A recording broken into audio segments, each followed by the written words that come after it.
the life of a fisherman you wouldn't understand. Something you can't feel on dry land.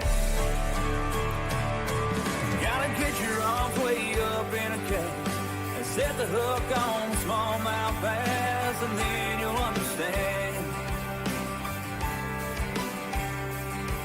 Gotta get your hands on a Shimano reel and a G Loomis rod. I bet you like what you feel. Step on the deck, give it the world. Hello, welcome to my world. Yo.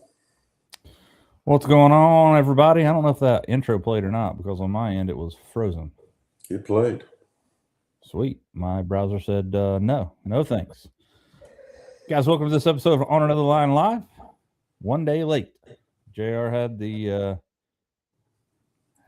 croup, the old whooping cough. Flu B. Flew into Yeah, his my house voice is much better today than it was yesterday. Beat him right on the behind. I had the flu B 2 years ago. Way It more was sick than I horrible. was with COVID. Yeah, me too. Without a doubt. I mean, it was brutal. I've never called in sick to work since I've worked at King's Daughters. This was the first time.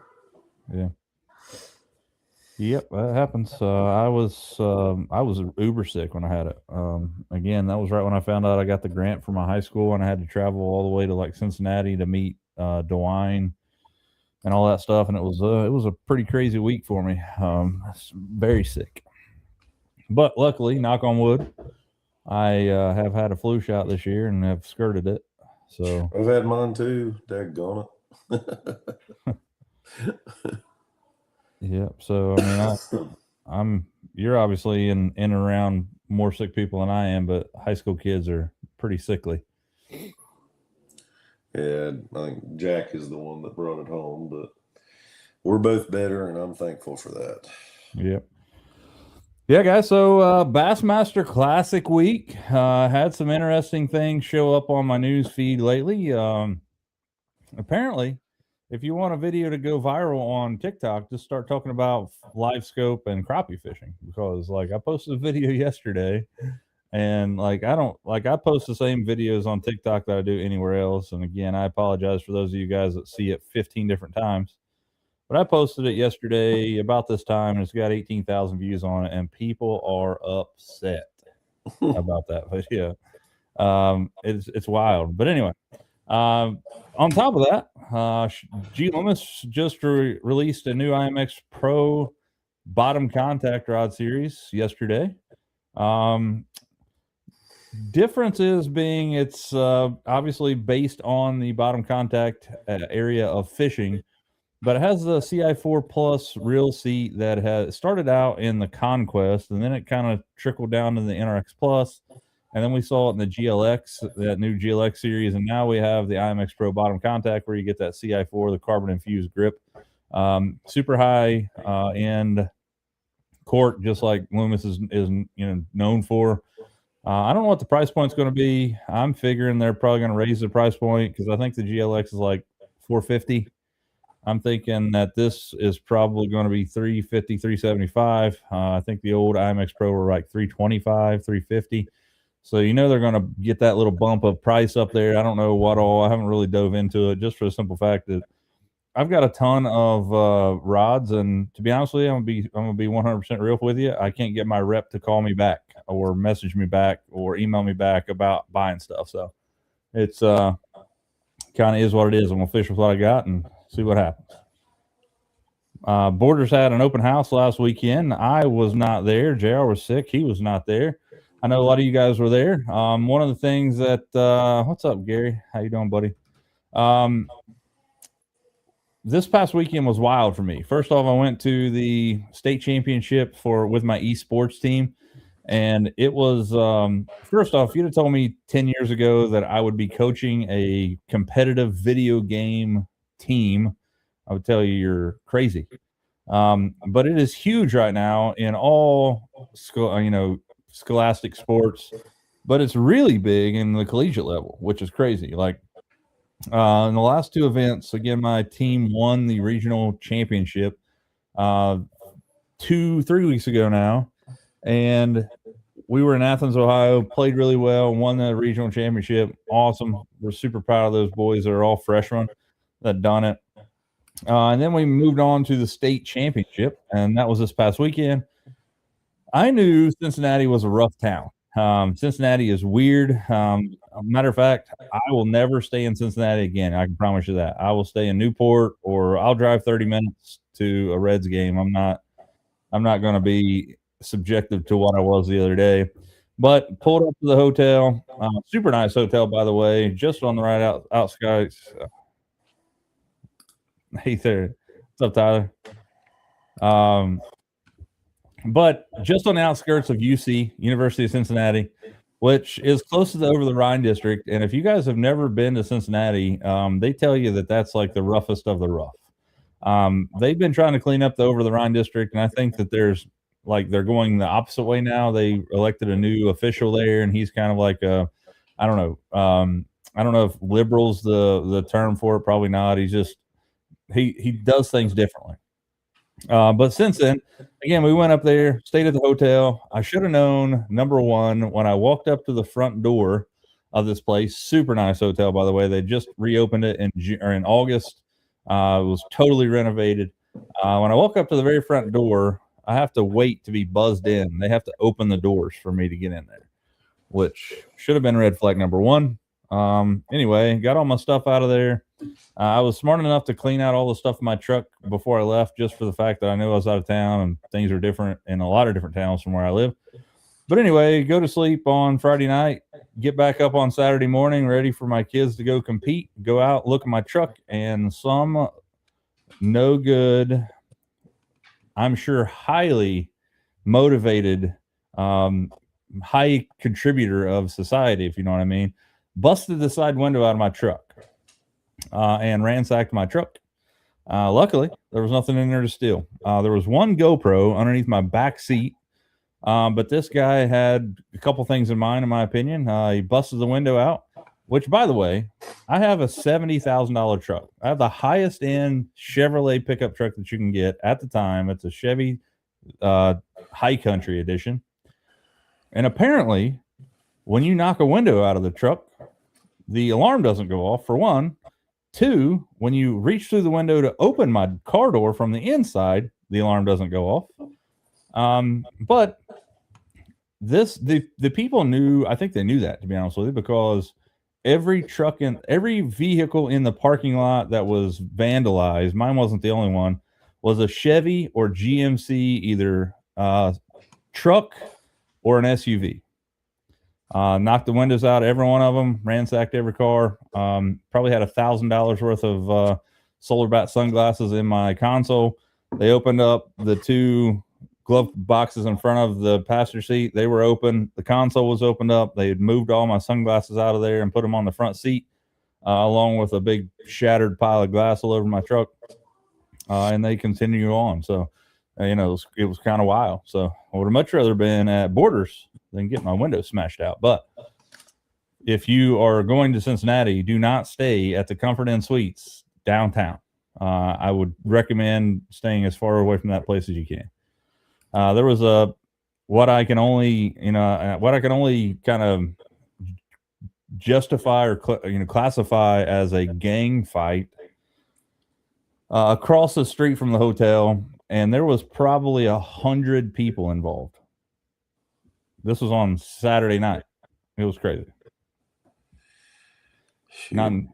Not in Kansas anymore, Toto. We've always stayed in the Kentucky side and not had any problems, because when I was a kid, man, we used to go to Reds games like every year, but we always stayed on the Kentucky side, and it seemed a little bit safer. But man, I know things have changed in the past, 10 years, certainly up there. Yeah, no, I will be staying over there in Kentucky. Covington. Yeah, Covington or Newport, somewhere. It was just, I don't know, one of those things. Cost me $510 to get my window replaced, and then another $65 to get my window retinted because I have my windows tinted. So, pretty good deal. El Rey, 8:30, man, to be honest with you, it's probably going to be coming soon. Normally it was that daylight savings time that really gets you by 8:30. Yeah. By 8:30, when it's daylight savings time, I'm ready to crash out. So we might push it back here in a Crash week or two. out. All the young kids. Yeah. Jack says that all the time now. I'm about to crash out. Super Bowl bass fishing this weekend. Fort Loudon and Tellico down there on the Tennessee River. Man, I don't know. I don't know who to root for in this thing, man. I'd like to see Seth Fighter pull it off. I've been watching his YouTube channel like a fiend lately. I freaking love it. Whoever does his videos does a really good job. They don't put them out as often as I'd like. Obviously, I'd like to watch one every week, but they like once every couple months you'll see one pop up.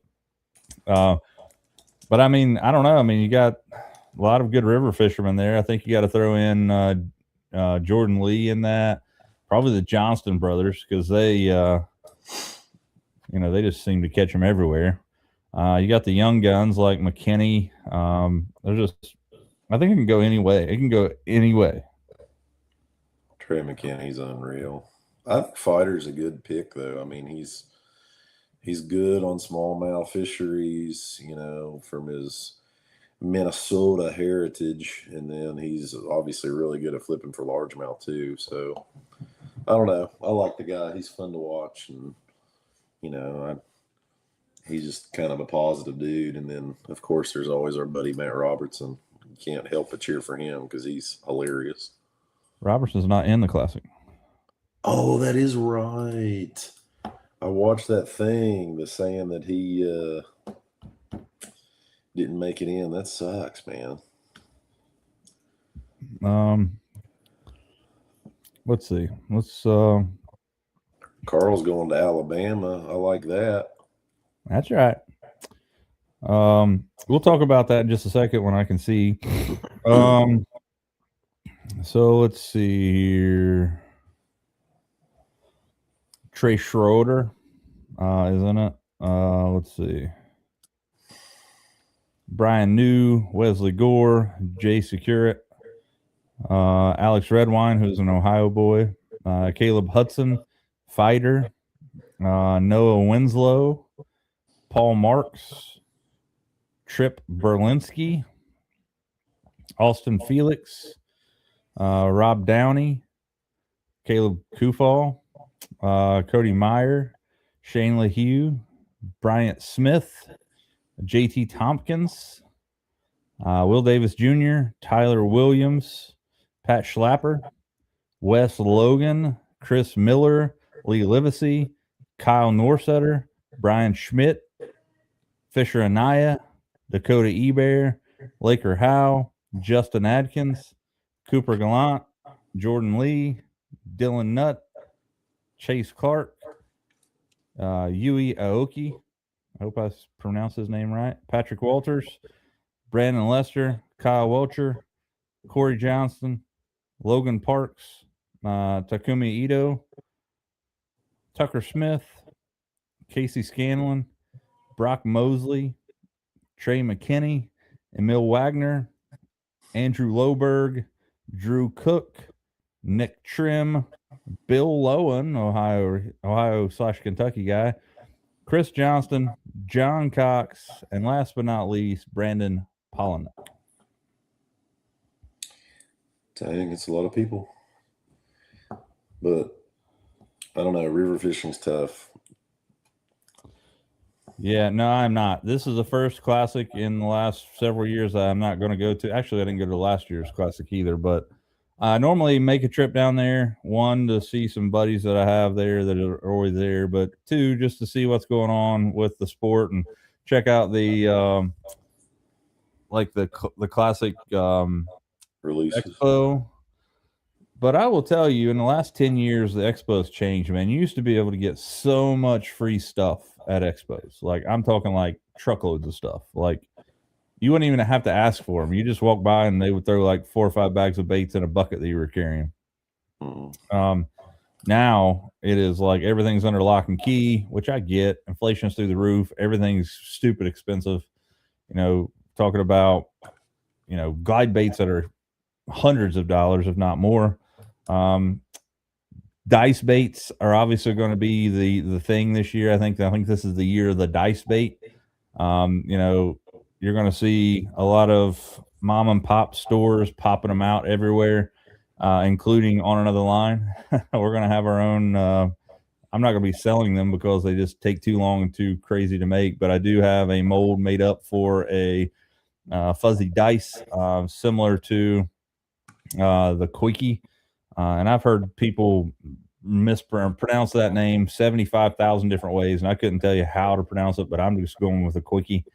19 millimeter is what I'm shooting for. But it's going to be like the Ned rig eventually. Ned rig was like this big, huge bait. Everybody fished it, and everybody caught fish on it, and then now nobody uses it. You know, the Quickie is like $22.99 for one bait. And when you think about that, like throwing a hard bait like a Spro Little John Type R, you're paying like $15 for those things. It's a crankbait. I couldn't imagine paying over $20 for a piece of soft plastic. It's crazy, but people are doing it. But they work, obviously. So who knows? Yeah, for sure. Dylan is a hammer. Let's see. Local lakes, 70-degree days. Yeah. Man, I tell you what. This year here in Ohio has been wild, man. Like right now, outside right now, I'm listening to the wind howling. It is absolutely about to blow the roof off my house. We've had these really crazy, tornado-ish storms. There was a massive tornado that ripped through Kankakee, Indiana yesterday, I believe, or Kankakee, Illinois. That's it. And they, a buddy of mine that builds guitars that works for a Kankakee community college up there, it like missed his house by like a mile. And like he said, he was picking up debris in his yard this morning that was like from houses that were like 2 miles away. But prior to that, we had a big giant polar vortex frost like freeze. And then now it seems to be picking up a little bit. We're getting a little warm weather. I was out at Greenbow the other day. Water started out at 37 degrees when I got on the water. And when I left, it was 43 degrees, which was crazy. I mean, it had picked up 6 degrees in water temperature. And we're talking about under the first foot of the water, obviously, because I was just talking about my trolling motor, my depth finder on my trolling motor. But it was 6 degrees warmer when I left. But as weather would have it in Ohio, it's supposed to snow again on Monday. Gotta love it. Gotta love it. Well, I went down to Gunnersville and spent a week there, which is, man, an awesome fishery. I cannot wait to spend more time down there. But unfortunately, how my luck goes, Monday and Tuesday we started fishing and it was 24 degrees. Everything was frozen about the entire day. So those 2 days were kind of a wash. And it was getting warmer toward the end of the week, so a little bit better. But, I got really familiar with the lake, and I'm excited about that. I'm hoping to spend a lot more time down there. It's hard for me to get, like, too pumped about fishing around here when I can go,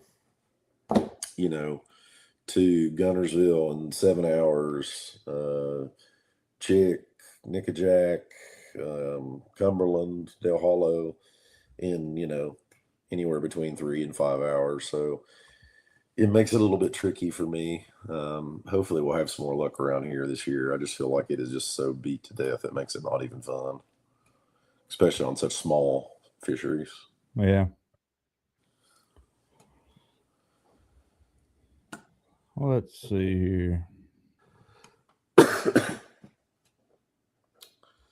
Trying to come up with a good trivia question, which, by the way, guys, Aaron Strickland from Strix Marine Plus. Check him out, strixmarineplus.com. OGC, I always say that wrong. Optic and Graph Cleaner. It's awesome. You should definitely go over there and pick some up if you don't win it this evening. Let's see here. Kyle Welcher, classic win. I wouldn't mind seeing him win it either. 50 to 52 Saturday at Grayson. Fisher turning in.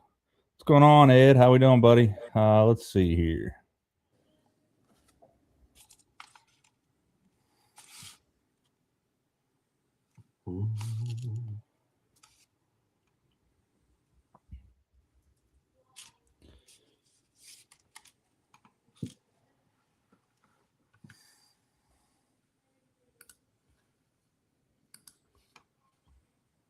All right, so I think this is a pretty good trivia question right here.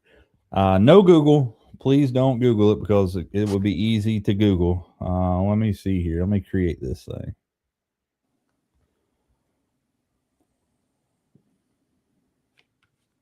The answer is Metallica. Close.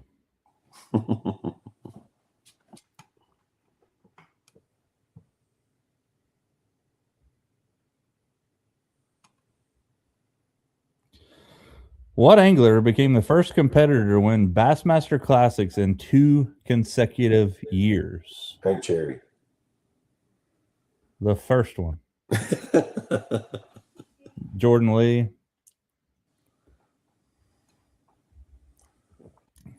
Bonus points if you have the years. The years without Googling it. Carl Hunt says Rick Flynn. Mr. Bass and Golf says Rick Clunn. Those are both incorrect. KVD Lucan is incorrect as well. Yep, shaking a minor, Tyler. That's definitely it. KVD is not the answer. Which angler became the first competitor to win the Bassmaster Classic in 2 consecutive years?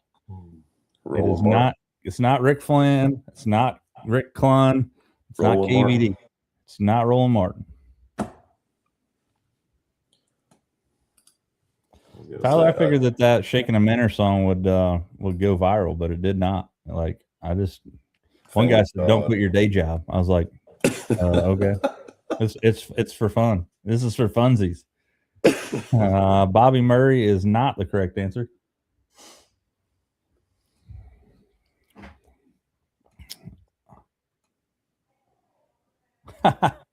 Yeah, Roland Martin has never won one. You're correct, as far as I know.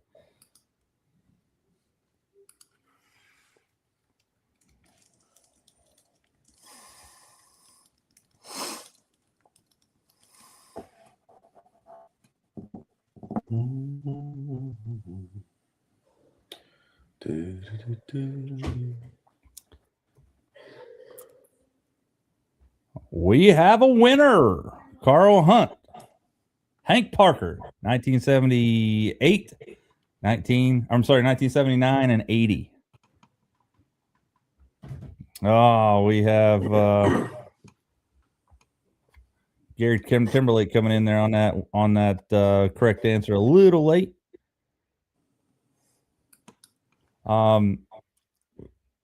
So Carl, you can get with Aaron and get you a bottle of that OCG, man. I tell you what, it's good stuff. Appreciate that, Strick. Means a lot.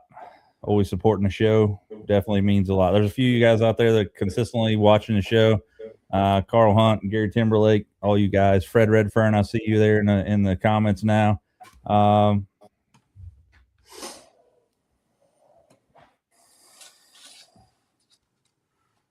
Randy Pluckett. Hold on a second. Uh-oh. Google may be wrong here. Let's see. We might be.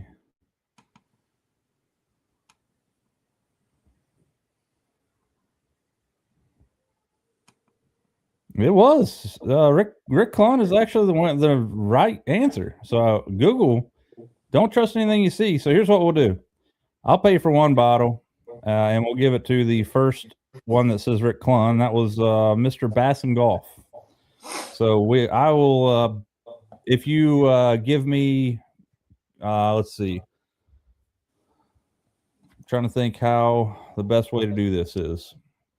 I need to get your address. I will buy a bottle, send it to you, and then we can. Because that was weird, man. That was Google. Yeah. So I thank you for that. Whoever said that.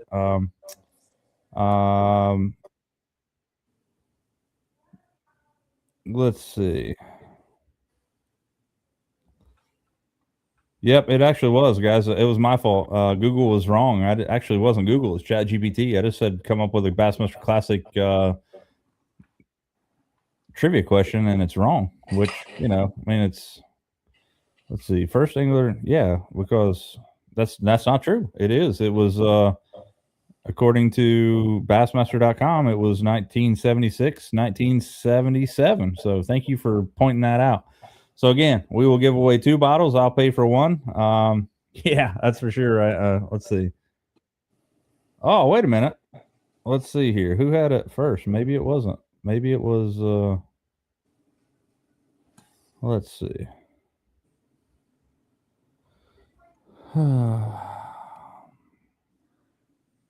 So, Carl, this was this came in 2 seconds before your guess of Rick Flynn, which I assume was Rick Clunn. So, again, yeah, I'm sorry about that. If you guys want to message Strick, again, Aaron Strickland, I will, I'll pick up the bill for one of those. So I need to get down there and get some more, get stocked up anyway, which, by the way, guys, he's got a lot of stuff down there. He's got some optic and graph cleaner we're talking about there, the OGC. He's also got a like a boat wax that's freaking awesome. Big Al Speed Shine, use it a lot. Smells awesome, works really well. Do not spray it on your seats because it will you'll slide out of it into the floor. It works really well, but just like anything else that's polymer based like that, you're not going to want to put it on your seats or anything you're going to be stepping on, because that's what it does. Anyway, with that being said, we have a the Classic coming up again. I think I would love to see Fighter win it. It would be pretty crazy. We did have that the new Loomis thing come out. What are you guys' thoughts on the new 360 from Garmin? First off, I finally found a price on those things, and for the whole setup, and we're not talking about a graph here. I think it's just for that, what do they call it? The vertical pole or something? The transducer, box, the pole. It's like a gimbal mount, obviously. It's like $3,700. Yeah, crazy. Aaron Strickland says he's doing another show on Whatnot. Again, that's at Strix Marine on Whatnot. Dude's been doing a lot of stuff on there. Got a lot of cool baits. Great way to get it, get some stuff potentially for a decent price. Again, as I mentioned before, Whatnot has a really crazy deal, and Strick could speak more to that. But all the ones I've seen, they charge like $7 or $8 shipping. But normally, if you get with them or whatever, you buy more things, and $7 or $8 for the entire lot of things that you buy. So it's better off if you buy more things than anything, than not, obviously. Yeah, Ed, I agree. Like I don't know how. Like, first off, I don't see it being any different for me than a Lowrance Mega 360. It's probably way more detail, but it seems like, I don't know. It seems like they're playing catch up on that, where they've had the best of the best in the forward facing sonar realm since it came out, especially when the LiveScope Plus for the LVS 34 came out. I don't think there's anything that touches it. Another thing that I'd like to mention, Casey Amos messaged me yesterday. Wanted to know if I wanted to get in the spring banger. I told him the same thing I'll tell you guys. I had a lot of, the window was $600. I got $1,800 in property taxes to pay. So I'm not going to fish the spring banger this year, but he does have some openings still left. I think it's $300, maybe $350. I'm not sure. But that starts on Saturday at Yatesville. It's 2 days. Everybody fishes both days, I think. So I could be wrong about that, but I know you fish Saturday for sure. It was a great tournament. They had a great thing going on. Water temperatures getting up there. Fish should be starting to move up. Should be a good tournament. I'm gonna fish somewhere on Sunday. I'm not sure where it's at. Seems to me like the lakes around here are gonna get beat up with a spring banger, and I think Louisa Bass Club's having a tournament at Grayson on Sunday as well. So I might end up loading my boat up and go to Rocky Fork or something. So Spring Banger, the entry fee is $450 per boat. There we go. So a little bit more cashola for that one, and live scope is permitted on day one, or no, one day only. You have to pick whether it's first day or second day. Does everybody fish both days? I guess you would have to. If that's Yeah. the case. Yeah, but Yeah, I think they should have done a live 360. I think they're kind of. I mean, I'm sure they're just kind of doing that because of all these tournament regulations now, so they have to be relevant with the 360. But to me, I think live 360 is what you're going to have more of a 360 perspective mode, and then you can have your flashlight down imaging, and I think that's going to be how it moves forward personally. yeah, I think that's the next big like hurdle when it comes to that. I think that's where you're going to see the next big like mic drop situation. That if you could see live. I mean, maybe it is. Maybe I haven't watched any videos about it, but I mean, can you physically see fish swimming in that? I don't think you can, right? It's just like mostly structure. You could if it was true live imaging, but this isn't, I don't think. I mean, I think it's essentially the same 360 that Humminbird had, except, I mean, I'm sure the clarity is a little bit better than 360 would be my guess, since it's so much newer. Yeah, I mean, you guys missed the deal of the century. Jared just sold a Humminbird 360, Mega 360 for like $700 the other day. Actually, the guy that I'm probably naive, but he told me a million times, "Oh, I'll get back with you. Oh, I'll get back with you." And oh, my grandma had a stroke. I'll get back with you soon. And then, of course, he like ghosted, which I should be better than that, but that's just how things are. So you didn't sell the 360? I have not sold the 12-inch. Oh yeah, I knew that, but I thought you meant so the one guy bought the 12 with the screen that was coming apart, and the 360, right? Correct. Yeah. Yep. But again, Casey asked me to mention to you guys, if you guys are looking to have a tournament to fish this weekend, does have some spots. Reach out to him or Jack, and they will be able to get you hooked up in there. They have a mandatory meeting, I think, on Friday, but I really don't think it's uber mandatory that you go. Also, I saw that the sister club to the Marathon Bass Club, which is like Reelin' Rebels, I think, they're having a tournament on Saturday at East Lynn, and they're looking for some boaters. It is I think it's a Bass Nation tournament trail.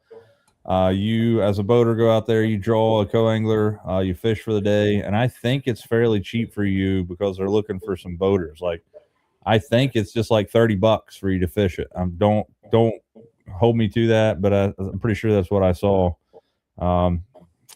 But that's Saturday at East Lynn. It's a pretty good jaunt from my house.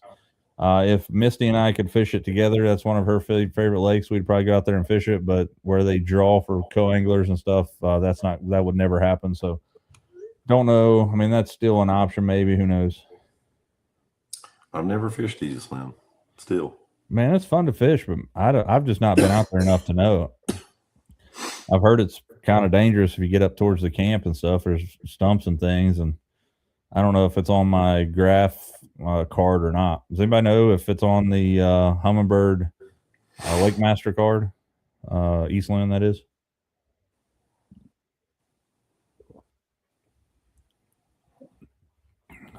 It's been pretty tough for me to be out there, but I see some people catch freaking giants out there.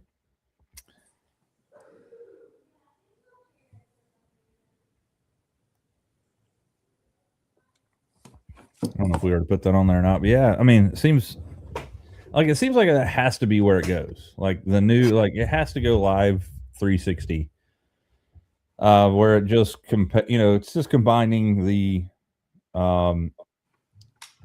just standard Panoptics with a perspective mode. Like that needs to happen without two different transducers. Yeah.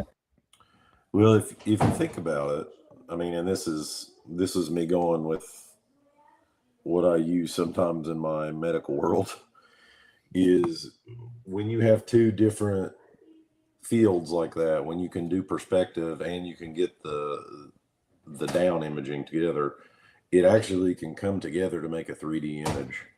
So, I don't know how far we are from that, but I mean, if they have that much information, you really could create a 3D-esque image with those two technologies together, if they figured out a way to be able to do that seamlessly. That's going to be the next scary thing too, is because if you perspective mode 360, like that would be a massive amount of information for you to be able to understand just looking at it. So it'll be really laggy and really hard to process from multiple standpoints, your eyes and the processor of the device itself. Just when King's Daughters are not looking, just bring in like an ECG unit, and we'll see what we can get. You know what I mean? Yeah. I mean, those things might be able to. You just put that on the front of the boat. Like that fish has a heart murmur. Yeah, I can see it. I can hear it. Yeah. So Springbringer, there's some great information from Ricky Barnett. Which, by the way, guys, there's a new river tournament series coming out that I am pumped about. I can't wait. Ricky and a few guys are putting together a Ohio River tournament series. Let me hop over on his Facebook so I can show you that, and so I don't get that wrong, because it is going to be awesome. Unfortunately, I will not be able to fish the first one because it is Misty and I are going on a cruise. And that first one is during my spring break. So this it's called the Tri-State River Circuit. And the schedule for 2026 is as follows. April 12th is Little Sandy. July 25th is Guyandotte. September 19th is Colegrove. October 24th is the championship. Ramp's going to be decided by a draw. $100 per boat entry. You fish with your buddy. It's not a draw tournament; it's a team tournament. Fish with who you brought, if you will. You must fish at least 2 of the tournaments and pay for 1 additional, or you can obviously fish 3. You could fish all 4 of them if you want to. But everybody that makes that criteria, either fish 2, you have to fish 2, pay for the 3rd one, or fish 3 of the 4, or all 4 of them, whatever you want to do. Whatever you can do. $100 per tournament. And again, everybody's guaranteed to make the championship. The money that gets paid to tournament entries that people don't fish. For example, like if I paid the $100 for my boat and don't fish on April 12th, that $100 goes towards the championship. So I know Chris Malone is throwing some money in. I think I'm going to throw some money in for Big Bass for On Another Line. So it's going to be awesome. If you like fishing Ohio River, and you think you got what it takes to fish against some of the best fishermen in this area, and I'm not throwing myself in that hat by any means, come out and donate some cash. But I think it's going to be a great thing. The Ohio River is like the ultimate equalizer. You may go out and catch, I guarantee it'll take like 12 pounds a day to win, probably, at least. It depends on where you're at. Obviously, I think it's cool that it's up and down the Ohio River. There's different spots. So if you like fishing towards Sandy, there's a ramp there. There's one at the Guyandotte. There's it's all over the place. I think the Guyandotte ramp is cool because you could proceed pretty easily run to Gallipolis, fish the dam there with that. So it's a pretty good deal. Again, that's starting up soon. Ricky Barnett there and a few others. Looked like there was a Facebook group where that was shared from. Tri-State River Circuit. That is it. So I am actually joining the group right now. So yeah, Tri-State River Circuit. April 12th, Little Sandy. July 25th, Gyndat Ramp. Again, these are all obviously on the Ohio River. September 19th, Coal Grove. October 24th, the championship, and that ramp will be decided by a draw. So the Garmin is called the Spy Pole, and it's called GT360 UHD. I flipped over to it, but it's Spy Pole Plus 360 is $3,000. Yeah, Mm-hmm. like, listen, I'm all for technology. Like I said, if you apparently all you have to do to get people pissed off on TikTok, like my TikTok is very small. I got 2,700 people on there, but I posted a video last night with me and it was actually on one of these live shows. It was myself and Fluke Master, and I put on there that, you know, like, first off, like, the internet is undefeated. It is undefeated, but I have the ability with this software that we use right here, StreamYard. One of the new features that it comes out with is that it will take clips of what JR and I are doing here and create AI driven clips. And it will look at what we're saying and base that on search results and create like 1 minute or less short clips to do that.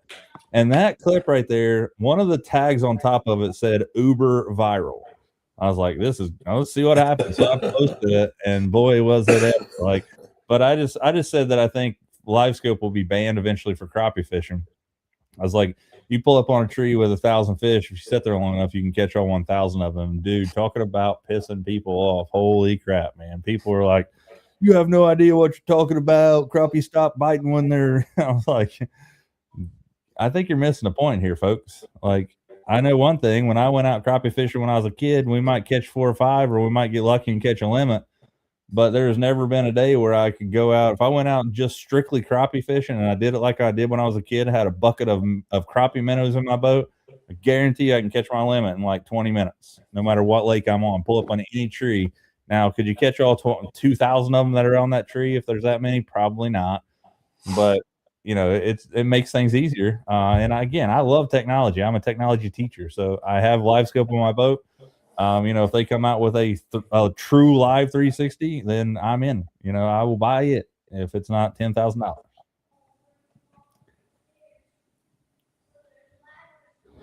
Yeah, man, Ricky, I had an awesome time. Casey had a good one last year. Me and Jared fished it.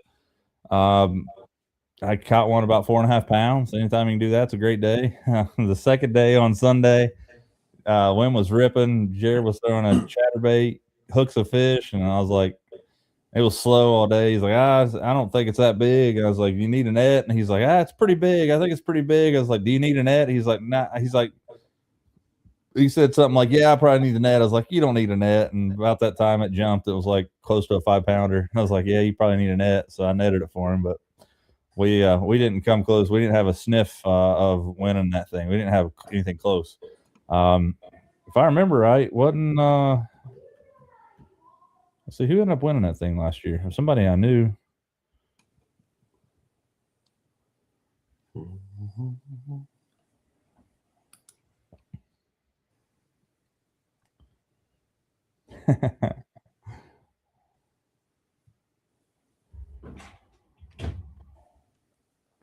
Yeah, but it's gonna be a good time. Again, guys, he has some that's a question. That is a great question.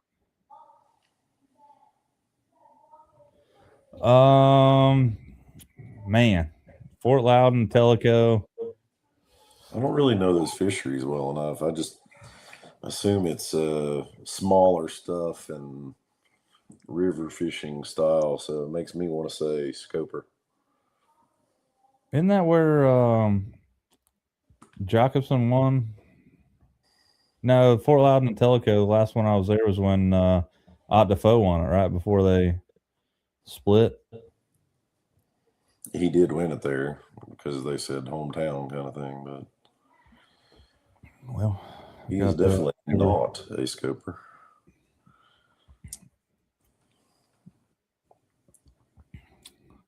Man, there was a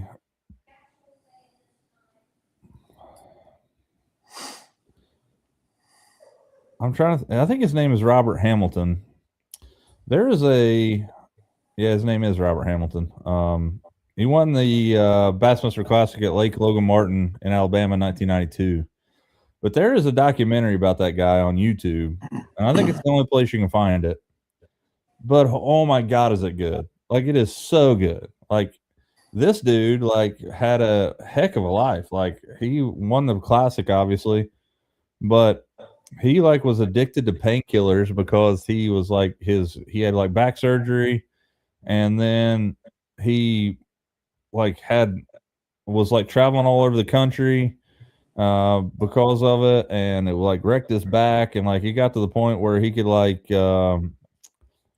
he would just like see a doctor at a Bassmaster Classic or Bassmaster event.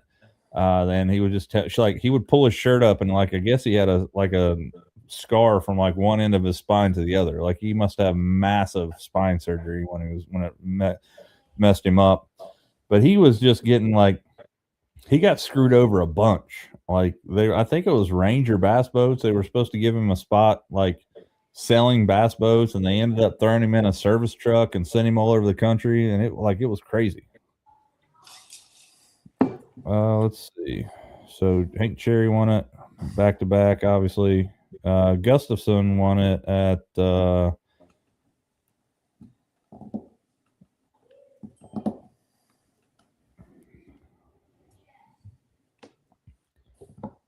it doesn't say where he won that at.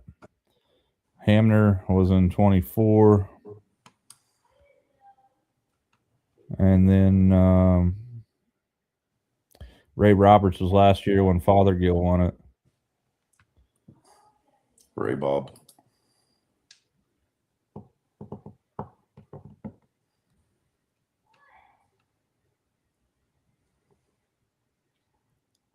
I'm sure you got Ott the Foe was the last person to win there. It was 2019. I was there when that happened. It was an awesome deal.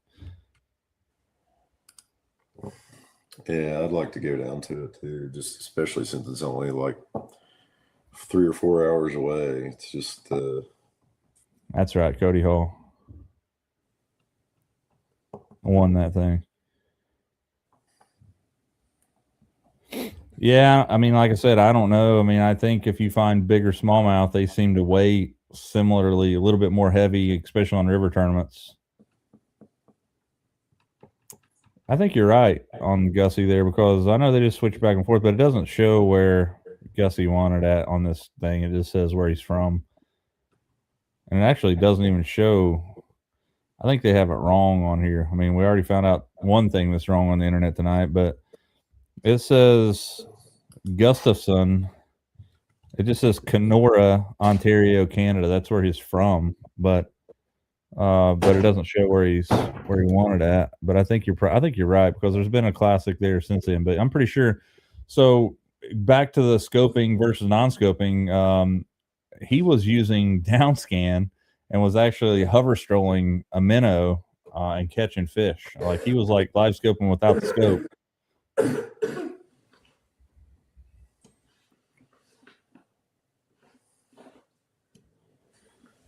Yeah, man, I don't know who done that thing, but I'm telling you what, like, watch it. I'll see if I can find it on YouTube so you guys can see what I'm talking about. But like, it's not like one of those things that you like spend the hour and a half or 2 hours, whatever it is, and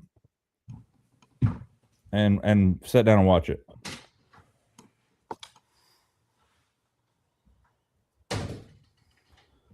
But it's so good. Like, it's right here. Yeah, it is Bass Talk Live. Dancing with the Devil, The Life of Bob. It's an hour and 24 minutes long. But this video right here, let me show it to you, the screenshot of it. It's called 20 Foot Deep, Dancing with the Devil. 92, Robert Hamilton Jr. won the Bassmaster Classic. Again, it's an hour and a half long. Absolutely incredibly done. Like, it was low budget film, but Bass Talk Live knocked it out of the park. I mean, it was so good. Definitely need to check it out if you haven't already.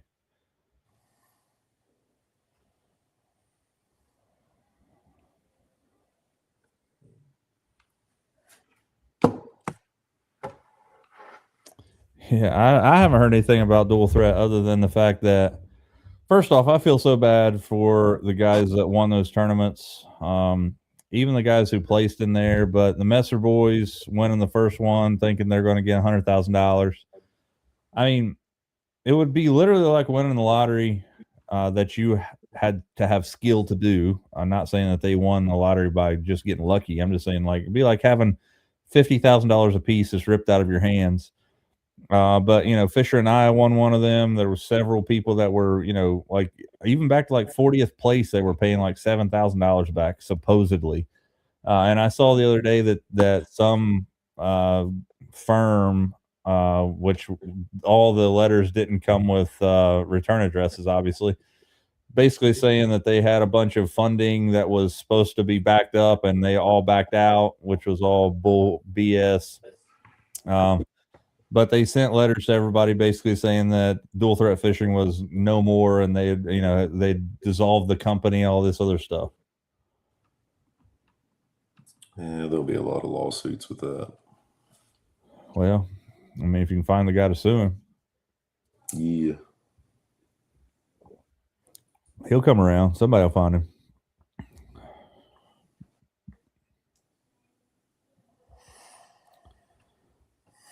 $100%. Pretty crazy. Again, I don't know. I look for there to be a lot more other things released at starting tomorrow for the Bassmaster Classic. I think Shimano's done bringing stuff out. And again, if you guys are just not joining us, GLIM has brought out a new rod series. It's IMX Pro Bottom Contact CI4 carbon infused reel seat, which started out on the Conquest, and then they brought it down to the NRX Plus. And then recently they brought it down to the GLX. And then just like anything else, Shimano is naturally a trickle-down company where they put the highest end stuff on their highest end rods, obviously. Makes sense. And then they just every so often trickle that stuff down to the lower end rods. But this is an IMX Pro is not a lower end rod for them. It's about mid-grade, mid-range. But I feel like that you're going to see this rod be – it's going to be $400, I think. Well, especially with it being more of a precision and bottom contact. But they have new guides on them, which I did like. I think they're not the K series anymore. They may be Fuji K series.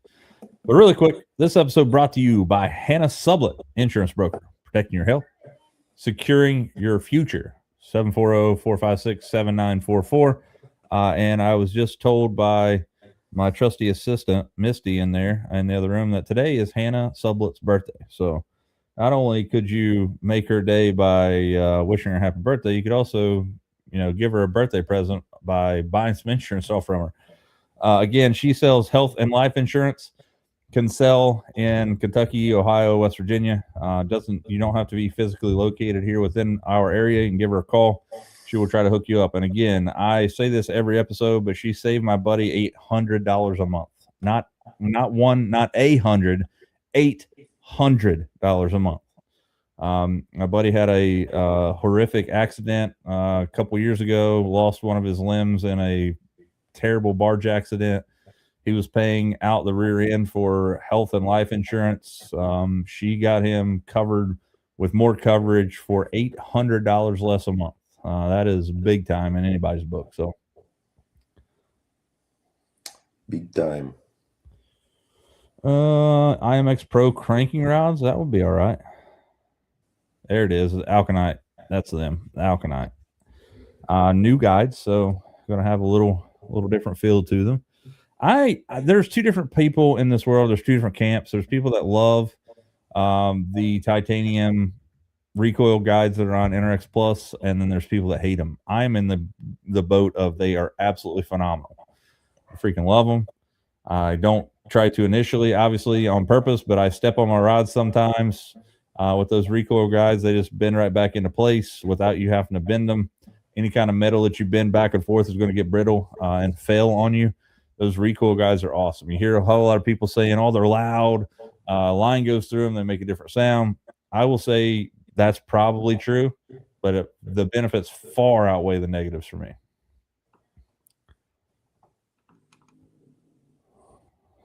Sweet Mark, what's up, buddy? 5. Anytime you can freaking lean on a 5-pounder, bud, that is a good day. I don't care where you're at. Which by the way, guys, let me see if I can find this. We talked about trips going up there a second ago. And while I'm looking at this really quickly, Chris Malone down at Malone's Marine has all kind of awesome boats that are used down there. But man, he has some of the best looking new boats down there I've seen in quite a while. He has I believe it's a Lynx, unless he sold it. It's a black and white Lynx Bass Cat.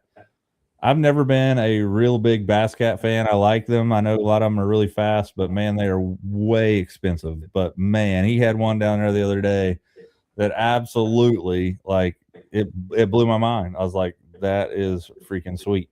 Like, it was crazy. They are good looking boats, no doubt about it. Let's see here.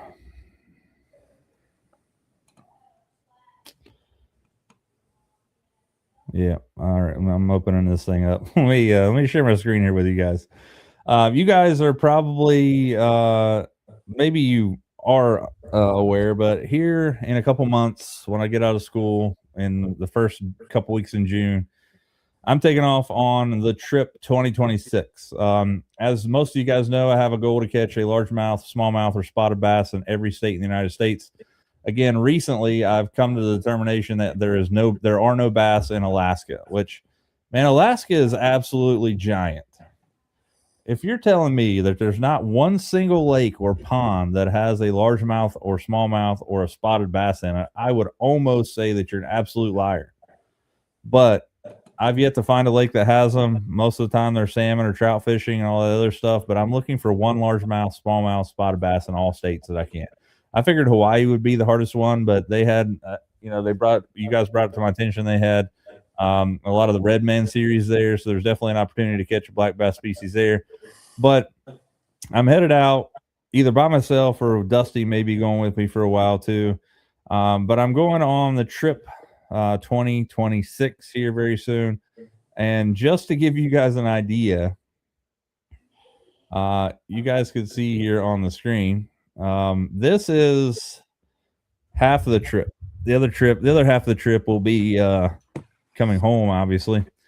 30 hours in the truck, 1,890 miles. I'm going to go up here, this Miller Riverview Park. This is going to be my first stop. I think it's like 8 hours to here. But this was a pretty cool spot, I thought. They have a campground right on the spot here. I might go there and go broke and have to come back home because there's a casino right here in the same parking lot.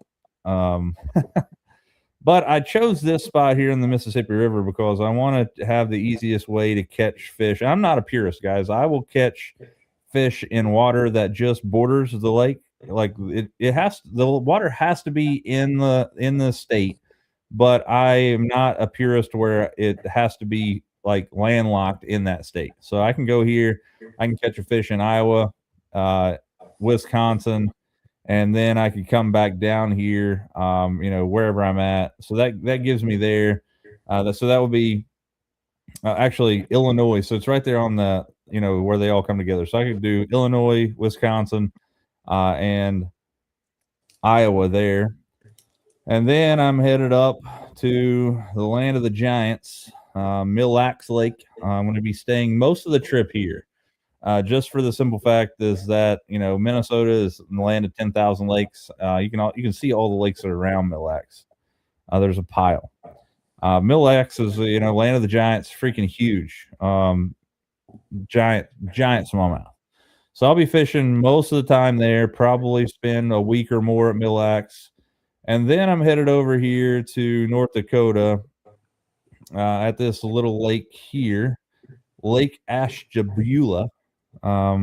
Which is one of the closest lakes that have decent sized bass in it inside the realm of North Dakota there.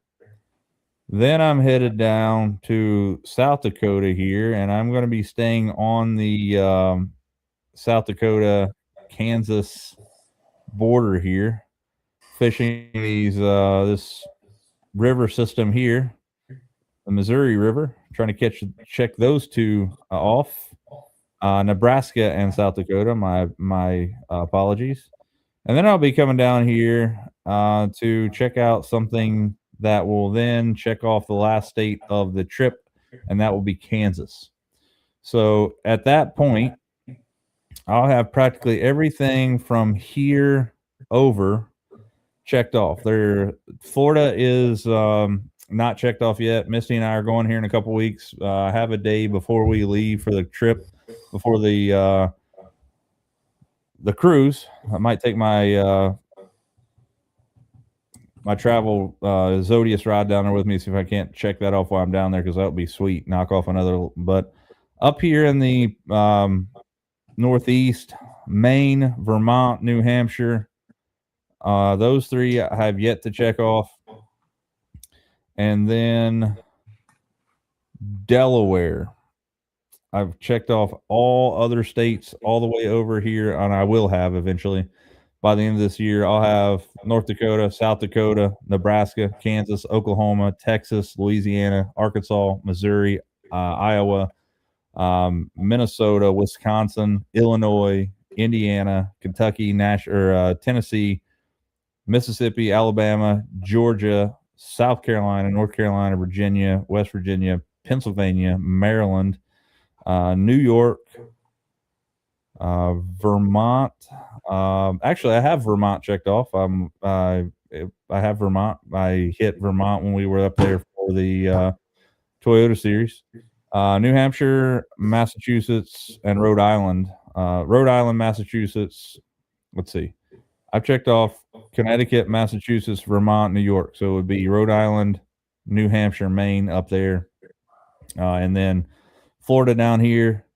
And at that point, we're talking way out west and big open territory. So that's going to be fly-in states. Misty and I will plan a trip hopefully and just go out there and have fun and try to catch those.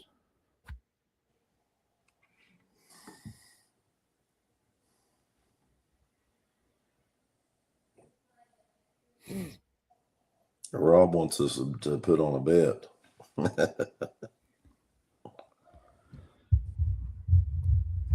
Let's see here.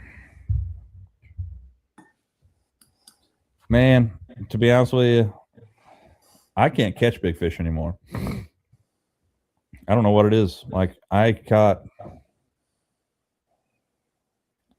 2 5-pounders last year. Neither of them were actually, I'm lying to you. I caught more than that because I caught 3 or 4 on the trip last year. But we're talking about Lake Fork. We're talking about, we're talking about Uber. But around here, I caught 2 5-pounders all year. I didn't break that 6-pound mark. Biggest fish I've ever caught in my life is a 6.9 or something.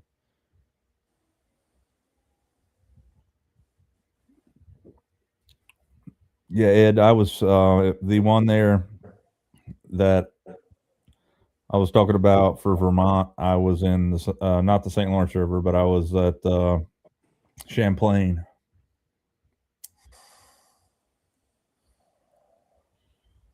I did catch a fish at the St. Lawrence River too. Pretty crazy. But guys, we're over that hour mark. We probably not going to do it next week. Probably still do it at 7:30. But probably the week after that, we'll probably kind of have to fill out and see what's going on. Maybe we just kind of do it halfway in the middle. Maybe we'll do 8 o'clock instead of 8:30. Make things a little easier on her. Spring Banger this weekend. If you'd like to get out and fish a great tournament, $450. Holler at Casey or Jack. Those guys will be able to get you entered. Again, it is Saturday and Sunday this weekend. According to JR, the rules, you can pick which day you want to use forward-facing sonar, one or the other. You cannot use both. Everybody fishes both days. It's an awesome Rand tournament. Really good prize money out there. A bunch of hammers. If you like to go out there and, rub elbows with some of the best fishermen on the planet, that's the place to do it. Again, we got that River Series tournament coming up. First one here is in about 3, I guess, it's the 12th of April. Again, get a hold of Ricky Barnett there if you want to fish that. $100 a boat per tournament.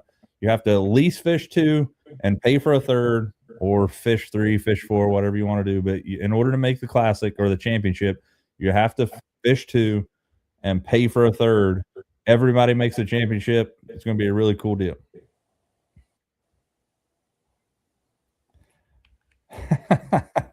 Yeah, no, I'm with you. I mean, I don't care. JR and I are good for a little friendly rivalry here. So I guess it has to be caught here. It has to be caught locally. Like, it can't be like, you can't go to Gunnersville, or you can't go to like Mille Lacs, right? I mean, because I might catch a fish in Mille Lacs, but I think I got a real good chance to catch a 6-pound smalljaw out there. And then I already caught 5 3 ounce, so I'm starting it off good. But Gunnersville, I will be going back to. Yeah, so that fish came from Nickajack, though, right? Yeah, that was Nickajack, and I had one other 5-pounder, and I had a 4.5 at Gunnersville. Yeah, it is what it is. But good luck to the Bassmaster Classic anglers out there. Hope you guys are staying safe out there and get out there and lean on them. Hopefully you guys can get out on the water. I'm going out somewhere Sunday. I may load the boat up and go to maybe to Rocky Fork. I don't know, just to get away from people. These lakes around here are going to be slammed. Could go out and do episode 8 of Chasing a Coldwater Giant at Greenbow. The last time I was out there was 9,487 trout fishermen out there. And if it's anything I learned about that lake, is that if there is any kind of pressure out there at all with boats, you might as well just put your boat back on the freaking trailer. Yeah, I saw that, man. I saw that. Crazy. So can you imagine catching a 16-pound bass? Holy crap. When Dusty caught that 8.5 this year at Fork, man, I've never seen fish like that to start with. First off, like, it was big-eyed Betty. It was giant. When it laid on the front of my deck, I'm not shitting you, it looked like it was 2 foot wide across like the midsection of the fish. I was like, this is a 10-pounder. And it wasn't. It was 8.5. Of course, it was caught after the spawn. If it was in the spawn, it was no doubt a 10-pounder. There's no doubt in my mind it would be a 10-pounder. It was the biggest fish I've ever laid eyes on. It was just massive. I'm talking it seemed like it was 25 inches long. I hate that happened to Nickajack. I didn't want anybody to go to that lake. I love that lake. Yep, hard to say. But yeah, hope you guys get out there and catch some this weekend. I'm sure we'll see some of you guys out on the lake. Those of you guys who are fishing a spring banger, good luck. Be safe. If you're fishing with Louisa, be safe out there as well. Grayson should be good. Same with Yatesville. So